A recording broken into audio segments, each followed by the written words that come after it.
Amid the unprecedented business environment worsened by the outbreak of COVID-19 pandemic last year, Nigeria's leading investment bank and a foremost Pan-African financial and investment services group, United Capital PLC, announced its audited results for the full year ended December 31st, 2020.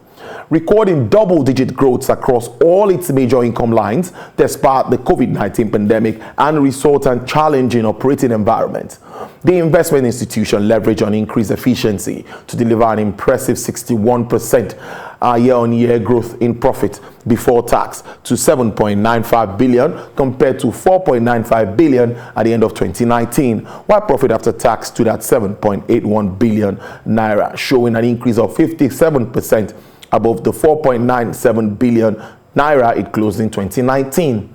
This impressive performance has no doubt reaffirmed United Capital PLC's stance as a leader in the financial and investment service space, with a mission to provide bespoke and innovative value-added services to its clients. I have joining me live via Skype from Lagos to look at this outstanding performance and, of course, other issues facing the financial services sector. I have joining me live via Skype. He is the Group Chief Financial Officer of United Capital PLC, Mr. Shadrack Onakpoma. Mr. Onakpoma, thank you very much for your time. Thank you for having me. Great stuff. Good afternoon. There, yes, good afternoon. Looking at these figures over and over again, I'm so impressed. Profit growth rising by about 61%. Take us through how this happened with all of the challenges we face now, COVID-19 and lockdowns and economic challenges all over. Thank you very much. Just to state, United Capital is a very strong brand. And during a pandemic period, investors would usually, subscribe for return of investment rather than return on investment. And United Capital happened to provide that platform for investors, who were looking for a safe haven. And that really drove the performance we have recorded in 2020, in spite of all the challenges that we faced during that period. So speaking to our revenue was largely driven by fee income arising from the significant growth in managed fund, which went up by 60%, and our mutual funds as well. As you must have seen, we are currently the third leading fund managers in the country, and that contributed to the impressive number that we recorded in 2020. Sounds really good. You are also proposing 70 kobo dividends to your shareholders. That's really impressive, comparing it to 50 kobo that you had in 2019. Yes, at United Capital PLC, we are constantly challenging ourselves, to break new frontiers. And we are constantly driving improved performance. We are focused on ensuring sustainability across all our businesses. And so we believe we'll continue to outperform our record. And the trend speaks to itself. If you look at our performance year on year, we've been growing the business and we intend to continue to drive this level of performance. And for us to show, shareholders that we mean business, that is, largely displayed by the dividend that we have proposed to shareholders for the financial year. Let's take a look at some of these innovative moves, some of these best-class solutions that were instituted across the year that led to this remarkable development. Okay, thank you very much. Some of the things that the landmark transactions that we did in 2020 that drove this impressive performance are: one, we happen to be the first non-bank issuing house to complete a corporate bond issuance in Nigeria. And why did we do that? We saw opportunities in the market. As we used to say, we are constantly looking at the market, we are constantly sniffing the market, trying to see where opportunities lie. And as we see those opportunities, we tap into those opportunities immediately. So we were able to raise 10 billion Series 1 bond. It was largely oversubscribed. subscribed, 124% subscription rate. Today, like I mentioned earlier, we are currently the third largest fund managers in the country from a 10th position in 2019, and we intend to aggressively drive this as we go into 2021. Our fund under management went up by over 315% from 39 billion in 2019 to 162 billion in 2020. We grew our total assets to about 250 billion, during the year under review. We also launched our Sukuk fund, which is the first, issued by United Capital, because we are looking at bringing in all class of investors, and so we are bringing ethical investor into our portfolio, and that was why we launched the Sukuk fund during the year under review. We also acted as issuing house, and we will continue. Lead issuing house to the Dangote bond issuance. And we intend to continue to maintain this leadership position across board. So these are a few of the landmark events that took place. As you also know, we also introduced our consumer lending business, which started operation in 2020. And we have a lot of other transactions in the pipeline that we are looking at driving in 2021. So in your thoughts, what would you say is the effect of COVID-19 and all of the negatives we faced in 2020, particularly with focus to the financial services sector, because many are coming out with beautiful figures? What is there something different that there's something I think that has been done differently to make us achieve all of this growth that we see? Yeah. So as we say, in every challenge, there's usually an opportunity. Yep. Yeah. So what we did at United Capital was to say, look, this is a challenge, and we need to prepare ourselves and take advantage of the opportunity that these challenges present. Like I did mention before, we know that during a pandemic era, investors are skeptical. They want to protect their hard-earned money. So they look for safe havens. And one of the things we have done at United Capital, United Capital is a very strong brand.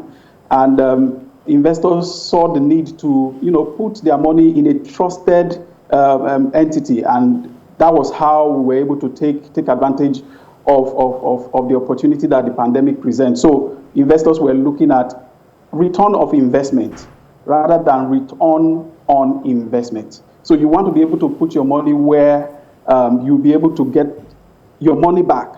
And not only that, we also gave significant return on investment at the end of the day. So we were able to give those two meet those two objectives. Number one, protect your investment. Number two, give you a reasonable return on your investment. And that largely drove our numbers, as you can see.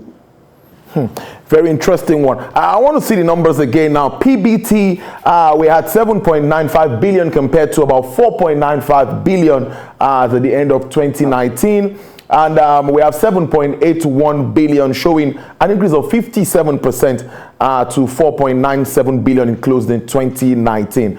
Gross earnings also closed very high at 12.87 billion in December 2020 compared to 8.59 billion the similar period. All of these figures, what more should we be looking at as we move on? What innovations are we looking at in 2021? Recession is out. Yes, a gradual kind of growth that we've seen, but what more should we expect from you as we move on? Okay, so if we were able to turn out these impressive numbers during the pandemic here, I think we should be expecting something better in 2021, especially now that we now have the vaccines, tested and approved, and we are seeing the light, at the end of the tunnel. We believe that this year is going to be a very good year for us and for the Nigerian economy. We've overcome the recession. Price of crude oil is going up. These are positives, for the economy and for us as a financial institution. So we believe that we will do better in 2021. Any challenges? As beautiful as it looks, one way or the other, financial institutions and houses have one or two challenges, and whatever they could also do to get better. Can we talk on that? Yeah, so one of the challenges that bothers us is the current happenings in the country, where you have the northern region, blocking supply chain, of foodstuff from the north to the south. We believe this is a major challenge, and why do we say so? Because already we are at a very high inflation rate, and we think this could escalate inflation. But we are also hopeful that the government will take all the necessary steps to address this particular challenge. Yes, let's touch on inflation now, which is something that also affects the entire market and trading, of course, all around, standing at about 16.47 as at the last check. What effect do you see this having also on bank, maybe lending rates and all of that as we move on in the year? Yeah, we believe that inflation would have some impact on lending rate. However, if you also look at the CBN posture, you will note that the CBN is aggressively trying to hold down, interest rates. Yes, we've seen some spike in interest rates of recent, but we don't think that it will ramp up aggressively, because we've watched the body language of the CBN. We know they are going to try as much as possible to hold down the interest rate. As you would recall, the CBN, slashed monetary policy rates down to 11.5% from 12.5% last year. And we think that is an indication of what the CBN is looking at, in terms of interest rate. And we believe they are going to maintain that stance. All right, I'm also going to take you through what's your mission, trying to transform the African continent, of course, by providing innovative and creative investment banking solutions, of course, to government, companies, and individuals. How do we see this journey in 2021 of you achieving this? Yeah, thank you very much. So in 2021, in fact, as we closed 2020, we decided to launch our Pan-African desk. As we speak, we have a presence in Ghana and across the West African region. We now have, a desk that is actively trading in the West African region. Our plan is to extend that reach from West Africa to East Africa, hopefully before the end of the year. If not for the pandemic, we should have gone pretty far, across the African landmark. But at least we've started some activity in Ghana, in Côte d'Ivoire. We're also looking at the Francophone African countries as well. So we believe that we will pursue our objective, of transforming Africa in 2021. And we intend to do that aggressively as well. Indeed. Investment is very important at this time, and you deal a lot with issues around investment, bringing investment into the country. Now, we've talked about COVID, we've talked about insecurity.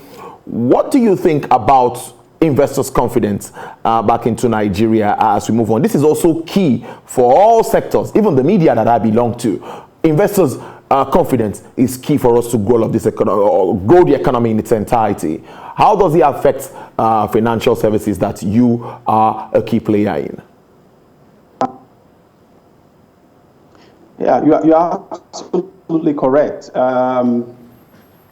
Issues of insecurity and monetary policy is a major concern for investors. But looking at the economy and the Nigerian market, we think that we're gradually, bringing back investors' confidence. Nigeria largely depends on oil, and now that oil prices are going up, we think it will help to grow our GDP. That again would also drive, investors' confidence in the Nigerian market. For us as financial institution, we believe strongly in the Nigerian market. There are opportunities in this market. There are infrastructures to be developed, and these present opportunity, for investors to come in, put their money, and earn some decent, return at the end of the day. So we're positive. 2021. Now that the pandemic, we believe with the vaccines coming in. Today we just received some of the vaccines, and the government has promised that they are going to ensure that everyone is vaccinated. So we believe that all of these are positives that will build investors' confidence. All right, let's wrap up on this note. What do you have to tell, your stockbrokers, your shareholders, I beg your pardon, what more they should expect from you, goodies in the year, and where do you've touched on that, but particularly across the African continent, do you still think Nigeria is more attractive? Many times we talk about our population. Do you think that's still working for us? Let's wrap up on that note. Absolutely. Our population is working for us, though it has its downside. Yep. But we believe that we have a very large market in terms of population. We have, one of the largest markets in the world. So our population is working for us. For our investors, we just want to say, keep on believing in us, keep on supporting us. The United Capital brand is here to stay, and we want to continue to outperform, our record.